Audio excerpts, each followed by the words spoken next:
Essa é a segunda aula sobre o romance Frankenstein, para você que já terminou de ler o livro. Tem uma primeira aula que é para quem ainda não começou a ler ou para quem já está em meados ali da leitura. Eu sou a Sofia Nestrovski, sou escritora, pesquisadora, mestre em poesia inglesa pela USP. Para a gente começar a falar do Frankenstein, tem sempre uma coisa difícil que é comum com muita literatura dessa época, que falar desse romance é meio que nem tentar falar de um sonho que você teve ou de um pesadelo que você teve. As imagens, elas vêm muito misturadas, que nem quando você tenta contar um sonho para alguém e você não sabe como explicar que uma pessoa que apareceu no seu sonho, ela ao mesmo tempo é você, mas é também seu vizinho de 10 anos atrás que você nunca mais viu, e vocês estão num lugar que é muito familiar e ao mesmo tempo é um lugar onde você nunca esteve.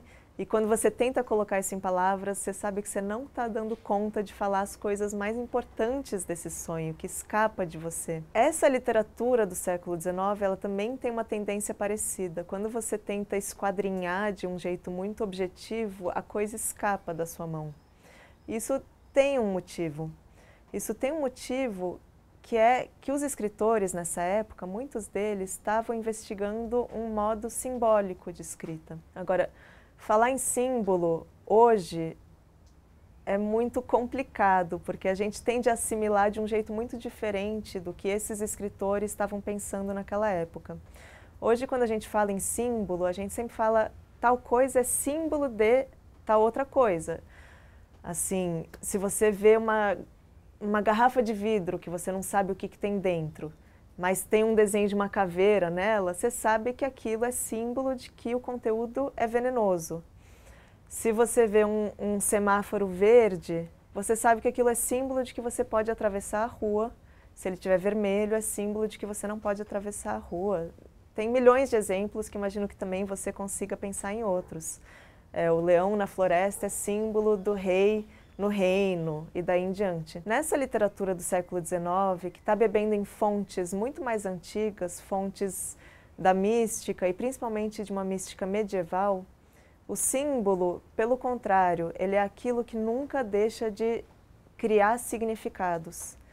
Toda vez que você para e se concentra sobre uma imagem simbólica, ela vai revelar coisas novas para você. Isso porque o símbolo é uma espécie de tecnologia de um mundo onde as coisas ainda estão todas conectadas. Um mundo onde existe uma harmonia secreta entre tudo que existe.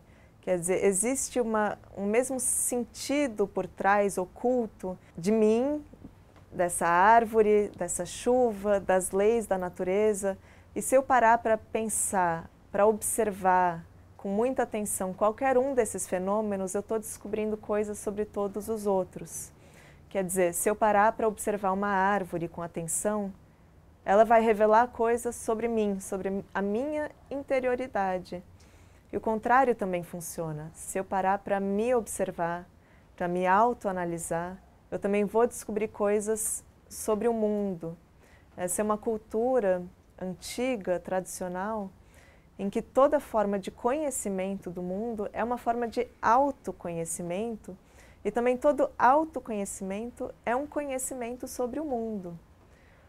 O símbolo nessa tradição, ele contém essas duas verdades, tanto uma verdade interior, de quem observa ele, de quem dá atenção para ele, quanto uma verdade sobre o mundo exterior.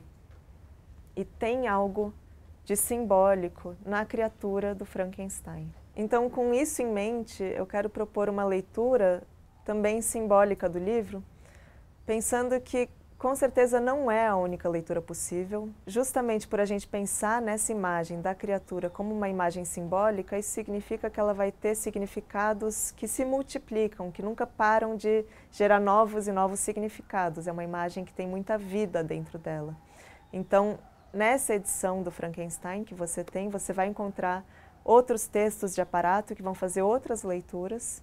E eu tenho certeza também que você, enquanto estava lendo o livro, teve percepções, teve insights e intuições que são suas, são seus, e vale a pena investir neles também, vale a pena prestar atenção nessas percepções que você teve e ver como que elas se desdobram, o que elas podem revelar para você do livro, do mundo, mas também sobre você. Tem uma frase de um escritor que muita gente gosta, que é o Oscar Wilde, um escritor irlandês, que diz que a crítica literária é a única forma civilizada de falar de si mesmo. Então, aqui eu vou tentar falar do Frankenstein, mas também já fica dado que de alguma maneira eu estou falando de mim, assim como a leitura que você fez do livro, de alguma maneira diz também de você. E a leitura que eu quero fazer do Frankenstein é de pensar nesse livro como uma espécie de autobiografia da Mary Shelley. Uma autobiografia já com muitos graus de deslocamento e de transmutação, mas de alguma maneira tem um esforço autobiográfico nessa escrita. A Mary Shelley tinha 18 anos quando ela começou a escrever o livro. Ela estava grávida do terceiro filho. Quando ela termina de escrever o romance, ela está prestes a dar à luz pela terceira vez. Tem duas coisas acontecendo aqui. Esse é um romance sobre um homem gerando uma vida no mundo. Em primeiro lugar, tem um desafio contra uma ordem cultural, religiosa, de que não é Deus criando Adão, é um homem criando um novo Adão.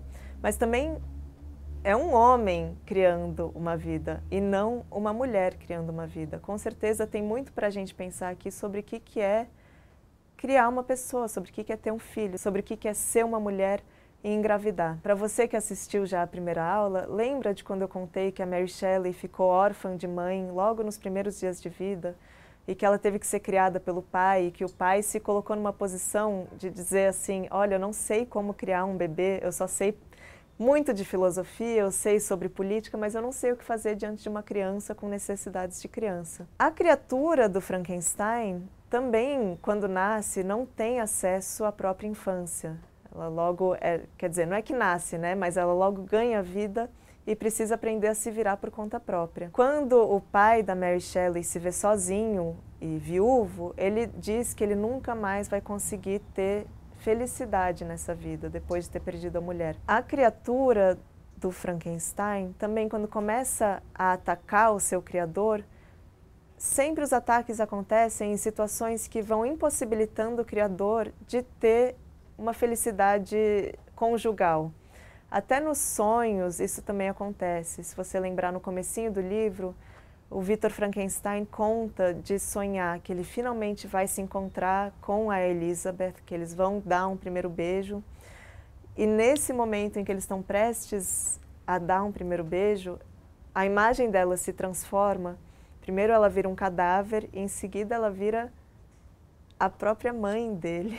Só um parênteses que é impossível não abrir aqui, que não é à toa que Freud aparece justamente nesse século XIX, porque olha o que era o imaginário dessa época. Bom, a Mary Shelley foi criada nesse processo de luto do pai dela e ele criou ela como uma espécie de experimento filosófico para que ela pudesse continuar com o trabalho que a mãe dela tinha deixado incompleto. Ela tem o mesmo nome que a mãe e ela fica sentindo essa pressão de estar à altura da própria mãe, à altura da obra da própria mãe. Um exemplo disso está numa carta que a irmã dela de criação escreveu, dizendo que na casa deles, se você fosse incapaz de escrever um romance que fosse original o suficiente para desbancar toda a história da literatura até então, é porque você era uma inútil que sequer merecia receber atenção. Quando a Mary Shelley se junta ao Percy Shelley, ele também fica o tempo todo provocando ela para saber o que ela vai ser capaz de criar. Como que ela vai estar à altura dos próprios pais. Se você lembrar de como a criatura é formada, ela também é montada a partir de pedaços de pessoas que vieram antes dela. E ela é repulsiva também por causa disso, até porque não são quaisquer pessoas. Ela é formada por pessoas que são grandes demais. Ela é monstruosa porque ela tem que carregar esse peso de ser uma criatura formada por um gigantismo. Ela tem 2,5 metros e assusta todo mundo com quem ela encontra também por causa disso. A Mary Shelley teve uma educação muito rara para qualquer pessoa na época dela, mas principalmente para uma mulher. Ela leu muito desde cedo, ela teve uma educação que a gente poderia chamar de muito boa. E se por um lado isso deve ter sido maravilhoso para a própria vida interior dela, para a vida imaginativa dela, por outro lado isso colocou ela num lugar de solidão em que ela não conseguia encontrar pares. Como a gente vê também que a maior angústia da criatura no livro é não ter companheiros, não ter ninguém que se parecesse com ele. Ao mesmo tempo, a Mary Shelley, ela aprendeu tudo de um jeito muito tímido. Ela convivia muito de perto com aquela classe intelectual e artística da Inglaterra, mas o que ela mesma conta é que ela ficava só em silêncio, escutando, sem coragem de dizer nada. Ela ficava atrás do sofá, escondida nas festas, ouvindo o que os adultos tinham para conversar. Ela conta também de uma cena muito parecida, quando ela já tem ali seus 18 anos, e ela está convivendo com o Percy Shelley e com o Lord Byron, também outro poeta, e ela fica só escutando o que eles têm para dizer, sem nunca se pronunciar. A criatura também, quando ele começa a aprender a falar, quando começa a aprender a ler, quando começa a aprender sobre a sociedade, é também desse lugar. Ele encontra a família de Lacey no alto das montanhas e fica escondido, escutando e observando o jeito deles de conversar. Quando ele de fato aprende a falar, é muito diferente da imagem que a gente tem por causa das adaptações que foram feitas para o cinema, né? A gente está acostumado a pensar na criatura do Frankenstein como um monstro que praticamente não fala, que só faz uns ruídos, que grunhe. Mas no livro, ele se comunica como um filósofo. Inclusive, as coisas que ele diz são muito parecidas com as coisas que o pai da Mary Shelley escrevia. Bom, tem também mais uma imagem deslocada aqui, mas que é interessante para a gente perceber, que a criatura, quando está observando a família de Lacey, ele fica muito admirado pelo pai da família. Aquele pai que é uma pessoa bondosa, que é uma pessoa que conhece muitas coisas, que é muito generosa, mas que é cego.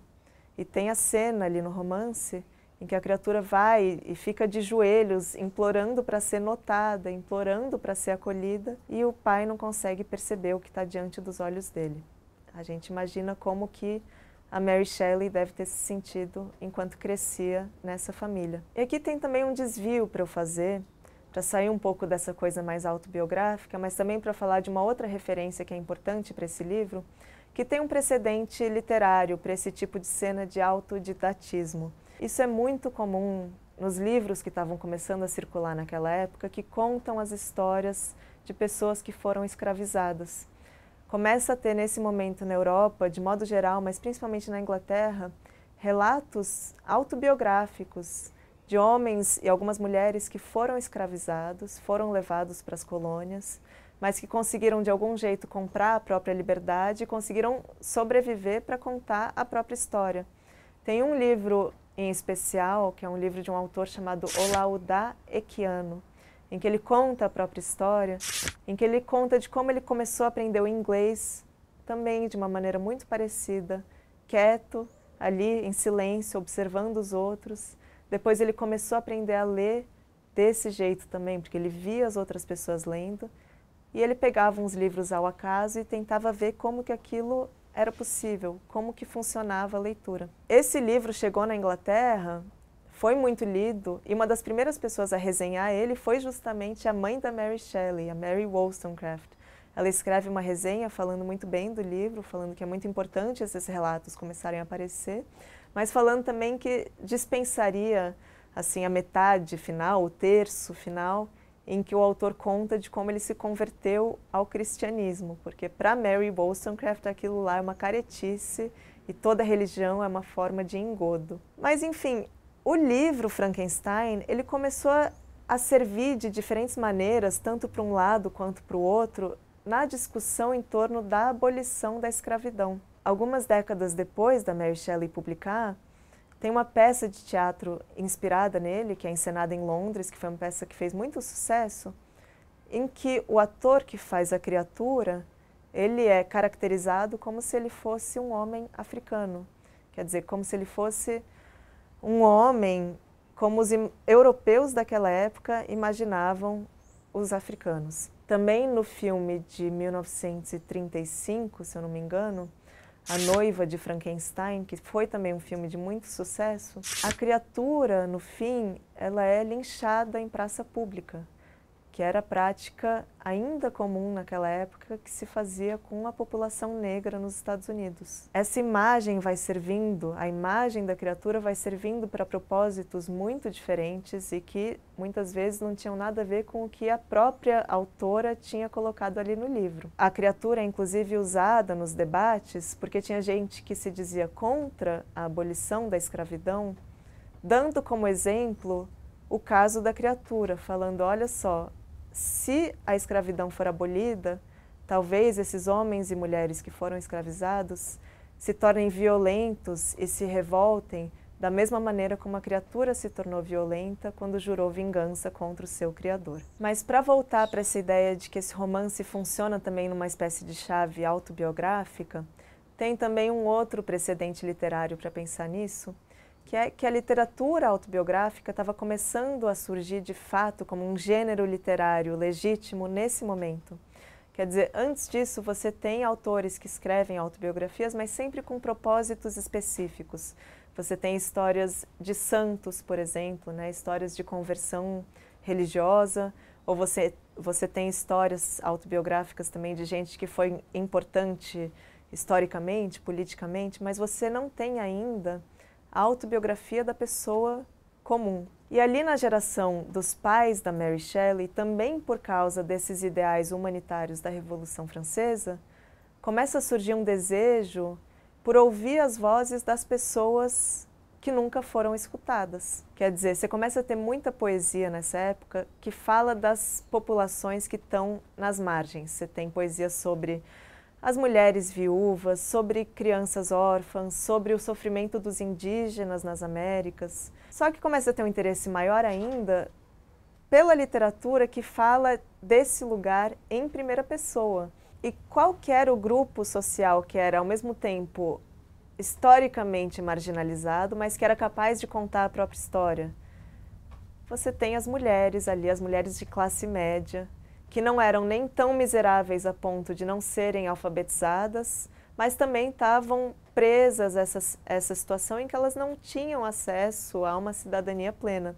Então você começa a ter muita poesia escrita por mulheres nesse período. Existem muitas revistas literárias em circulação nessa época, as pessoas faziam assinatura semanal, mensal, para receber essa poesia em casa, e o que mais tem é poesia escrita por mulheres, a ponto de ter homens escrevendo com pseudônimo feminino para poder vender mais. Agora, isso assim tem uma ambiguidade também, porque se por um lado muitas mulheres começaram a poder escrever de um jeito que não era possível antes, você tem mulheres que conseguem se sustentar a família inteira a partir da venda de poemas, você tem mulheres que viram celebridades literárias. Por outro lado, essas mulheres elas estão sempre amarradas ao gosto comercial, ao gosto de um certo público. Então elas só podem escrever o que vende, que é essa história de vítima. Elas só podem escrever poesia em primeira pessoa quando elas estão colocadas num lugar de vítima, quando elas estão contando do próprio sofrimento. É uma situação muito amarrada. Mas elas abriram essa porta para que a poesia pudesse se voltar para falar sobre o eu. Isso não era algo dado antes. E a partir do momento em que elas abrem essa porta, os homens poetas que de fato têm uma legitimidade para poder experimentar como poetas, para poder usar isso de uma maneira muito mais livre, muito mais aberta, eles aproveitam isso para fazer uma poesia autobiográfica que começa a ser muito experimental, muito sofisticada e muito investigativa. Isso a gente está falando do finalzinho do século XVIII, começo do século XIX. Quando você chega nessa geração seguinte, que é a geração da Mary Shelley e do Percy Shelley, o Percy, que era poeta também, ele é um dos poetas mais interessantes, mais maravilhosos dessas investigações autobiográficas. Nessa mesma viagem para a Suíça, quando a Mary Shelley escreveu Frankenstein, ele está escrevendo poesia autobiográfica. Ele escreve 2 poemas que são 2 dos mais importantes da obra dele. Um é o Mont Blanc e o outro é o Hino à Beleza Intelectual, em que ele se pergunta de diferentes maneiras o que é ser eu, o que é ser um indivíduo quando a sua vida é permeada por tantos outros indivíduos, tantas pessoas que estão em volta da gente, quanto as pessoas que vieram antes de nós e que nos influenciam. E também como que é ser uma pessoa, onde que está o nosso limite, quando a gente é influenciado e influencia tudo à nossa volta. Quer dizer, quando eu olho para uma paisagem, onde que está o limite entre eu e essa paisagem? Onde que começa a vida e onde que ela acaba? Em outros termos, numa outra linguagem, em outro contexto, é também a pergunta que a Mary Shelley coloca no Frankenstein. Onde que começa uma vida, onde que ela acaba? O que é ser humano e o que é ser eu? Quem sou eu? Para a gente modular um pouquinho essa questão também, pensando em tudo que você leu nesse livro, quando você olha para o Victor Frankenstein e para a criatura, qual dos dois é mais humano e qual dos dois é mais desumano? Obrigada por assistirem, espero que tenha sido proveitoso para a leitura e também para as releituras que você fizer desse livro.